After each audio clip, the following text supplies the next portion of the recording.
আমাদের সবার প্রাণাধিক প্রিয় আল্লাহর হাবিব মুহাম্মদ মুস্তাফা সাল্লাল্লাহু আলাইহি সাল্লাম জীবনের শেষ মুহূর্তে যখন তিনি মসজিদে নববীতে, নববীর পাশে থাকা তার হুজরা মা আয়েশা রাদিয়াল্লাহু তাআলা আনহার বাসা, সেখান থেকে মিম্বর পর্যন্ত যে মাত্র কয়েক মিটারের দূরত্ব, মদিনা যারা গিয়েছে নিশ্চয় লক্ষ্য করেছেন যে তার কবর এবং তার মিম্বর এর মধ্যে খুব সামান্য একটু জায়গা, কয়েক মিটারের জায়গা।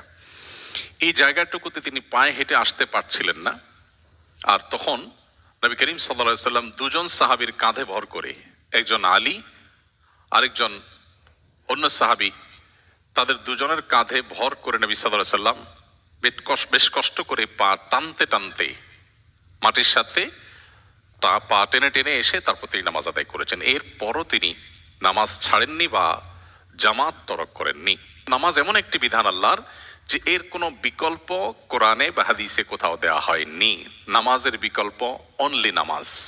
এই জন্য আল্লাহ তাআলা আমাদেরকে দাঁড়িয়ে নামাজ পড়তে না পারলে বসে, বসে না পারলে শুয়ে, যতক্ষণ সেন্স আছে মনে মনে হলেও আমাদেরকে নামাজ পড়বার নির্দেশ করেছেন।